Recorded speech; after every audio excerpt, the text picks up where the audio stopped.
देखो दूसरी यूनिट के पहला पहला जो दूसरी यूनिट में 14, 15, 16 सूक्त लगे हुए हैं, तो उनमें से पहला सूक्त है अग्नि सूक्त।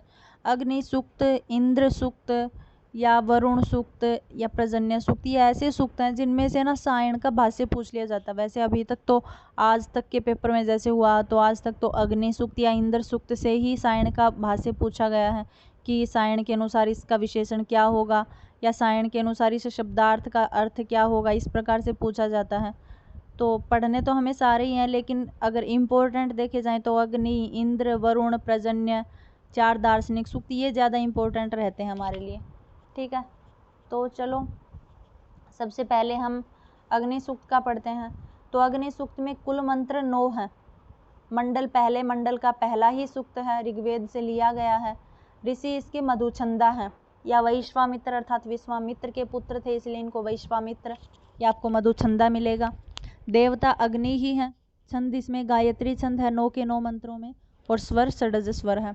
तो इसमें पहला मंत्र है अग्नि मीडे पुरोहितम यज्ञस्य देव मृत्युजम होतारम रत्न धातमम। ये कह रहे अग्नि मीडे, अग्नि अर्थात मैं अग्नि देवता की, ये मधुछंदा जी हैं, ये कह रहे हैं कि अग्निम अर्थात मैं अग्नि देवता की ईडे है स्तुति करता हूँ, कि मैं अग्नि की स्तुति करता हूँ। जो अग्नि पुरोहितम अर्थात पुरोहित है, यज्ञों में पुरोहित है, यज्ञस्य यज्ञों में, और देवम जो दिव्य गुणों से युक्त है, ऋत्विजम और ऋत्विज है अर्थात यज्ञ का ऋत्विक है, होतारम अर्थात आह्वाहन करने वाला है, और रत्न धातमम अर्थात धन आदि संपत्ति को धारण करने वाला है, यानी यज्ञ में जो भी मनुष्य यज्ञ करते हैं उसको फल देने वाला है। तो इसी प्रकार से धन आदि संपत्ति को धारण करने वाला जो अग्नि है, मैं उसकी स्तुति करता हूँ। ठीक है, अग्नि मीडे है अर्थात मैं अग्नि देवता की ईडे स्तुति करता हूँ।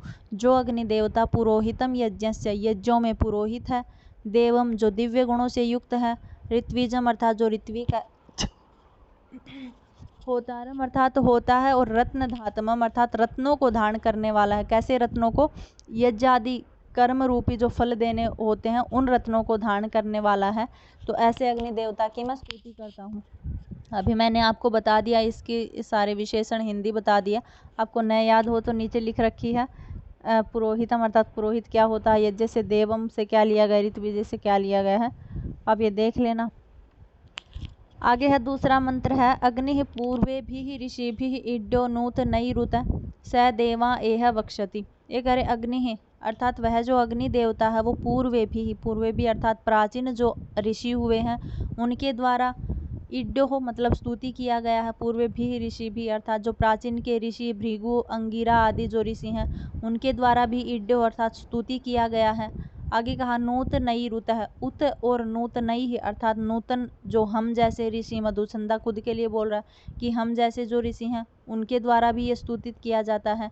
स देवा एह वक्षति अर्थात यह जो अग्नि देवता, देवा अर्थात यह जो अग्नि देवता है, एह वक्षति ये सभी मतलब यज्ञ में अपने साथ सभी देवताओं को वक्षति बुलावे या लेके आवे। ठीक है, अर्थात जो अग्नि देवता पूर्वे भी ऋषि भी इड्य, पूर्वे भी अर्थात प्राचीन ऋषियों के द्वारा भी इड्य स्तुतित किया गया है, उत और नूतनई है अर्थात नवीन ऋषियों के द्वारा अर्थात मधुछंदा इत्यादि ऋषियों के द्वारा भी जो स्तुतित किया जाता है, स देवा अर्थात वहीं अग्नि देवता एह वक्षति मतलब सभी देवताओं को अपने यज्ञ में लेकर के आवे।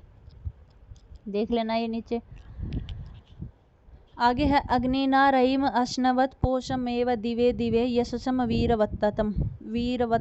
ये कह रहे अग्निना उस अग्नि के द्वारा अर्थात जो अग्नि की पूजा करता है वह अग्नि उसे रईम मतलब धन वाला धन अश्नवत प्राप्त करवाता है। जो भी अग्नि देवता की स्तुति करता है उसको रईम अश्नवत अर्थात धन की प्राप्ति होती है। पोषमेव दिवे दिवे जिस धन से पोषमेव पोषण इत्यादि करने के लिए दिवे दिवे प्रतिदिन जरूरत होती है, या प्रतिदिन जिससे हम जिस अग्नि देवता की स्तुति करते करते हमें धन की प्राप्ति होती है, यशसम यश की प्राप्ति होती है, वीरवत अर्थात पुत्र इत्यादि धन प्राप्त होता है। वह अग्नि देवता हमें भी मतलब कि अपनी प्रार्थना स्वीकार करे, हमारी भी प्रार्थना स्वीकार करे। इस प्रकार से कहा गया कि वह जो अग्नि देवता है जो प्रतिदिन दिवे दिवे अर्थात प्रत्येक दिन पोषमेव पोषण करने वाला है, वह रईम अश्नवत, रईम अर्थात धन को प्राप्त। एक बार प्रश्न पूछा गया था रईम का अर्थ क्या है, तो रईम का अर्थ होता धन, धन को प्रदान करने वाला हो, यशस्म यशस्वी बनावे हमें, वीरवत्तमम अर्थात वीर पुत्र पौत्र इत्यादि से युक्त बनावे। आगे है अग्नेयम यज्ञम अध्वरम विश्वतः परिभूरसि स इद देवेषु गच्छति। ये कह रहे हैं जो अग्नि देवता यज्ञम अध्वरम, अध्वर होता है हिंसा से बिल्कुल रहित, अर्थात जिस अग्नि देवता का जो यज्ञ है वो अध्वरम अर्थात बिल्कुल हिंसा से रहित है, विश्वतः और चारों तरफ से परिभूरसि अर्थात व्याप्त करके जिस अग्नि देवता का यज्ञ किया जाता है, स इद देवेषु आगच्छति वहीं अग्नि देवता सभी देवताओं के साथ आगच्छति हमारे यज्ञ में पधारे। अर्थात हे अग्नि देवता विश्वतः परिभूरसि तुम चारों ओर से व्याप्त करके यज्ञम अध्वरम हिंसा से रहित यज्ञ को धारण करते हो, और स इद देवेषु आगच्छति सभी प्रकार से देवताओं के साथ हमारे यज्ञ में पधारिए। आगे है अग्निर्होता कविक्रतुः सत्यश्चित्रश्रवस्तमः देवो देवेभिर आगमत। ये कह रहे अग्नि है अर्थात वह अग्नि देवता होता है अर्थात ऋत्विक है, कविक्रतुः अर्थात क्रांत प्रज्ञ है, सत्य है मतलब हमेशा सत्य है, सत्य को धारण करने वाला, सत्य मतलब कि जो इसकी उपासना करता है उसको अवश्य ही फल देने वाला, सत्य रूप से फल देने वाला। चित्रश्रवस्तम है, चित्र अर्थात विचित्र विविध रंगों वाला है, विविध प्रकार वाला है।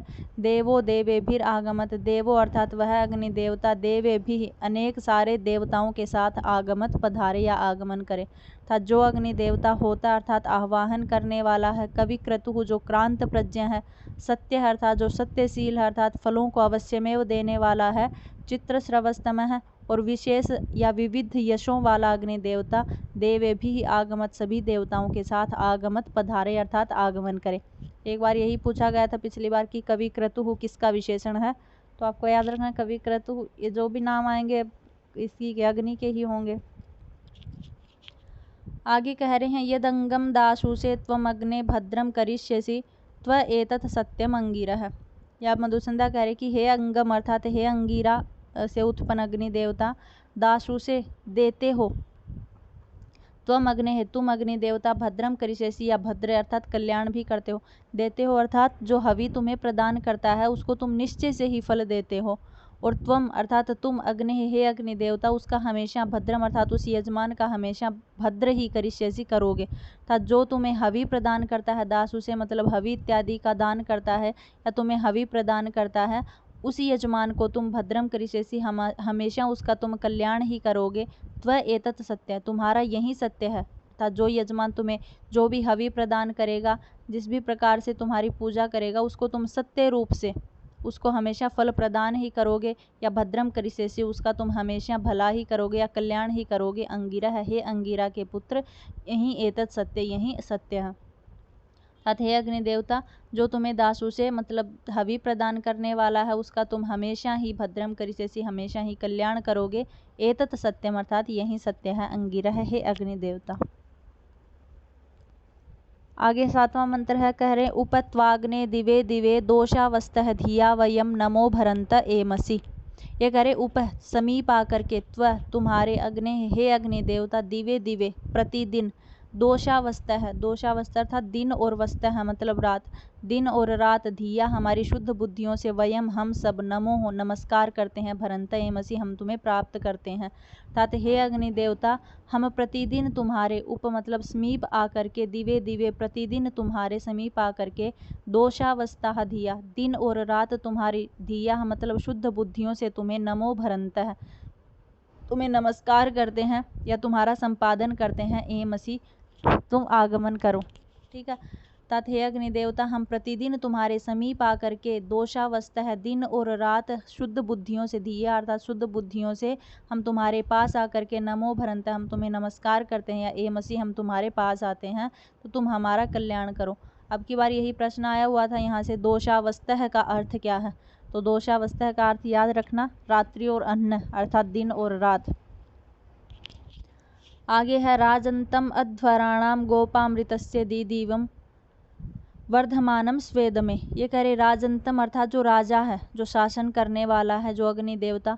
आगे कहा अध्वराणाम, अध्वराणाम अर्थात जो हिंसा से रहित यज्ञों को धारण करने वाला है, अर्थात जिसके यज्ञ में कोई हिंसा नहीं होती है, अर्थात अहिंसा रूपी यज्ञ को जो ध्वराणाम धारण करने वाला है। गोपः, गोपा अर्थात सबकी रक्षा करने वाला है। अमृतस्य अर्थात हमेशा, ऋत अर्थात सत्यशील है, जो सत्य को ही बोलने वाला है। दिदिवम अर्थात जो प्रत्येक प्रकार से प्रकाश करने वाला है, जो प्रकाशित होने वाला, जो प्रकाशमान है। वर्धमानम जो हमेशा बढ़ाने वाला है। स्वेदमे वह अग्नि देवता स्वेदमे, दमे मतलब हमारी यज्ञशाला में या हमारे घर में प्रवेश करे। था जो अग्नि देवता राजंतम अर्थात प्रकाशमान सबका शासन करने वाला है। अध्वराणाम जो हिंसा से रहित यज्ञों को धारण करने वाला है।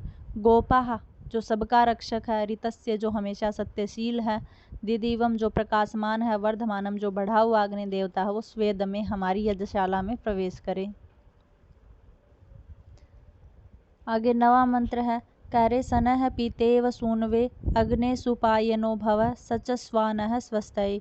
ये करे सनः, स अर्थात वह अग्नि देवता, नः हम सबको, जिस प्रकार से पितेव एक प्रकार से पिता के लिए, सूनवे मतलब अपने पुत्र, सूनवे मतलब पुत्र के लिए, पितेव जिस प्रकार पिता प्राप्य होता है अर्थात सुप्राप्य होता है, उसी प्रकार से अग्नि है अर्थात हे अग्नि देवता भव तुम भी सुपायनो हमारे लिए सुपायन हो जाओ अर्थात सुप्राप्य हो जाओ, ताकि हम तुम्हें अच्छी प्रकार से प्राप्त कर सकें, सरलता से प्राप्त कर सकें। जिस प्रकार एक पुत्र अपने पिता को अच्छी प्रकार से प्राप्त करता है, सुप्राप्य होता है पिता उसके लिए, उसी प्रकार से अग्नि है, हे अग्नि देवता सुपायनो भव आप भी हमारे लिए सुप्राप्य बन जाओ। सचस्वाहा और जिस प्रकार पिता अपने पुत्र के सचस्वा हमेशा साथ रहता है, न हमारे भी स्वस्थय कल्याण के लिए सचस्वा आप हमेशा हमारे साथ रहें। अर्थात हे अग्नि देवता जिस प्रकार एक सूनवे पुत्र के लिए पिता सुप्राप्य होता है, उसी प्रकार से सुपायनो भव आप भी हमारे लिए सुप्राप्य हो जाओ। और जिस प्रकार एक पुत्र के लिए उसका पिता हमेशा सचस्वा कल्याण के लिए उसके साथ रहता है, उसी प्रकार से न हम सब के लिए भी स्वस्थय या हमारे कल्याण के लिए सचस्वा अर्थात आप हमेशा हमारे साथ रहें या हमसे संयुक्त बने रहें। तो हे अग्नि वह तुम्हारे लिए जिस प्रकार सुलभ बनो, जैसे कि तुम हमारे लिए उसी प्रकार सुलभ बन जाओ जिस प्रकार पिता अपने पुत्र के लिए सुलभ अर्थात सुप्राप्य होता है। हमारे कल्याण के लिए तुम हमेशा हमारे साथ निवास करो या हमारे साथ संयुक्त रहो। तो एक बार तो मैंने सबका ऐसे ही बिना देखे वो बता दिया है, शब्दार्थ किसका क्या आएगा। जब आप करो तो भूल जाओ तो नीचे पढ़ लेना, क्योंकि सबके शब्दार्थ लिखे हुए हैं, थोड़े से संस्कृत में है, समझ में तो आ जाएंगे। जैसे राजंतम का मैंने बताया है दे दीप्यमान होने वाला, शासन करने वाला। अध्वराणाम का मैंने बताया कि जैसे हिंसा से रहित, तो हिंसा तो वही होती है जो राक्षस इत्यादि करते हैं, तो राक्षसकृत हिंसा आदि से रहित यज्ञों को धारण करने वाले। गोपाम अर्थात रक्षा करने वाले। अमृतस्य अर्थात ऋत अर्थात सत्य को धारण करने वाले। सत्यम अवश्यम भाविनः अर्थात अवश्य ही यज्ञ का फल देने वाले। दिदिवम अर्थात पुनः पुनः। भृशम अर्थात भृश होने वाले या मतलब द्योतित होने वाले, दे दीप्यमान होने वाले। वर्धमानम हमेशा बढ़ने वाले। स्वेदमे, दमे मतलब हमारी यज्ञशाला में तुम प्रवेश करो। तो ऐसे ऐसे जो शब्द है ना, उनके सायण भाष्य पूछ लेते हैं, तो आप ये याद रखना। जैसे अब की बार पूछा हुआ था दोषावस्था है मतलब दिन और रात, धिया मतलब हमारी शुद्ध बुद्धि से हम तुम्हारे समीप आते हैं। या फिर आपसे पूछ लेगा दासु से अर्थात हवि को देने वाले, हवीर दत्तवते हवि को देने वाले की तुम रक्षा करना हमेशा। या अब की बार पूछा तो कवि क्रतु किसका विशेषण अग्नि का है, कवि क्रतु का अर्थ पूछ लेंगे क्या है तो बताना क्रांत प्रज्ञा है, क्रांत प्रज्ञावा या क्रांत कर्मावा, इस प्रकार से। तो ये है आपका अग्नि सूक्त। इसमें 9 मंत्र हैं, गायत्री छंद में लिखा गया है, मधुछंदा इसके ऋषि हैं और पहले मंडल का पहला ही सूक्त है गायत्री छंद में लिखा गया और अग्नि इसके देवता हैं। ठीक है, तो सायण भाष्य और अग्नि का पूर्ण रूप से आपको अध्ययन तो करना है, क्योंकि प्रश्न यहीं से आ सकता है। ठीक है।